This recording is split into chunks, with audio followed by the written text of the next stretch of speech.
সুলতান চেয়েছিলেন এই রেলওয়ে নিজেদের অর্থায়নে তৈরি হোক এবং সম্পূর্ণ স্বাধীনভাবে এই রেলওয়েটি তৈরি করা হোক। এবং সুলতানের সেই চাওয়া থেকেই সুলতান তার বিভিন্ন অঞ্চলের ধর্মপ্রাণ মুসলিমদের খবর পাঠান যে এই রেলওয়ের জন্য দান সাদগা করতে। এবং রেলওয়ের জন্য সুলতান একটি ওয়াকফ খোলেন।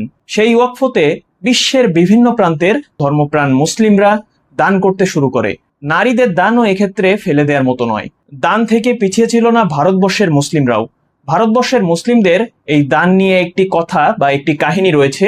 সেই কাহিনীটি হচ্ছে, একজন ধর্মপ্রাণ মহিলা তিনি দান করতে চেয়েছিলেন এই হিজাজ রেলওয়েতে।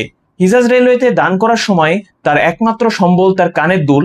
সেই কানের দুলটিও দিতে তিনি দ্বিধাবোধ করেননি, এবং তার কানের দুলটি পুরাতন হওয়ায় কানের সাথে এমনভাবে লেপ্টে ছিল যে দুলটি কান থেকে ছাড়াতে চাচ্ছিল না। এবং তখন তিনি কানে একটি হ্যাচকা টান মেরে সেই দুলটি খুলে নেন এবং কান ছিঁড়ে রক্ত বের হতে থাকে। সেই রক্ত বের হওয়া সত্ত্বেও তিনি সেদিকে নজরদারি না করে তিনি তার কানের দুলটি দান করেন হিজাজ রেলওয়ের জন্য। তারা জানতেন যে মুসলমানদের জন্য এই হিজাজ রেলওয়ে কতটুকু গুরুত্বপূর্ণ, এবং মুসলিমদের আধিপত্য বিস্তারে হিজাজ রেলওয়ের বিকল্প নেই। অর্থাৎ হিজাজ রেলওয়ে তৈরি হয়েছিল মুসলমানদের রক্ত ও ঘাম এক করে, যা মুসলমানদের হজ যাত্রাকে আরো সহজ করে তুলেছিল এবং মুসলিম দেশগুলির ভেতরে বাণিজ্যিক বিনিময়কে নিয়ে গিয়েছিল এক উন্নতির শিখরে।